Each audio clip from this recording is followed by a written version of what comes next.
Samina Yasmeen is a professor of international relations at the University of Western Australia, and she joins us now live. Samina, thank you for joining us. The situation in Kashmir is often described as intractable.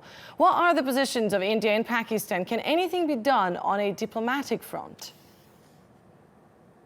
I think the positions between India and Pakistan have really solidified since the early 1970s.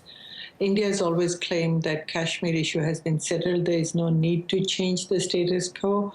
And Kashmir is part of India because the Maharaja had declared that he was willing to sign the instrument of accession.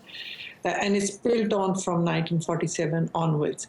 Pakistani position since the early 1970s has been at least a declared one, that Kashmir issue has not been resolved, and it is the responsibility of the international community, especially the United Nations, to hold the plebiscite to ascertain the wishes of people in Kashmir, whether they should join Pakistan or India.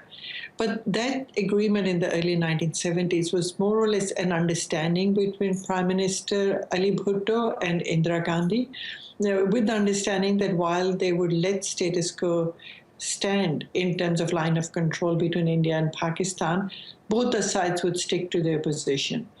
Now, unfortunately, now where the situation is that the ground situation has changed, people in Kashmir are responding to what's happening, and they're disillusioned in the Indian part of Kashmir. And so both India and Pakistan have revived their declared position of what is the issue of Kashmir. India says it's part of India. Pakistan says it's undecided, disputed territory that needs to be finally resolved in terms of its accession either to India or to Pakistan. And as you mentioned, a big part of the problem is that there are long-standing grievances among local Kashmiris and human rights violations. What can the Indian government do about this? How can the Indian government try to manage the situation better?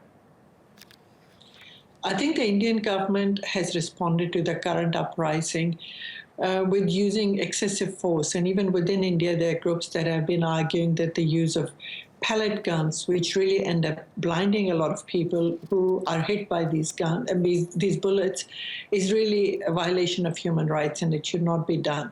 But the Indian government somehow justifies it in terms of maintaining that the issue is really being exacerbated by the Pakistani government. The Indian government actually has to look at the grievances of people on ground and see why they are reacting against the Indian government in New Delhi, why they're not even really respecting the position of the government in Kashmir, Indian part of Kashmir, and also what is the younger generation feeling about this issue. Unless and until the Indian government takes notice of that and starts addressing those grievances, my concern is that even if we end up having some sort of semi-settlement for the next few months or years, things would still get bad at some stage.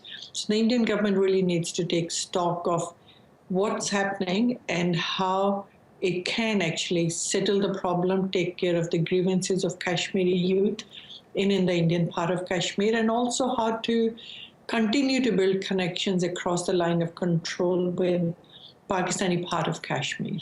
All right, and obviously the economic development of that region should also play a part in solving the issue. For now, we're out of time, unfortunately. Thank you very much for that, Samina Yasmeen from the University of Western Australia.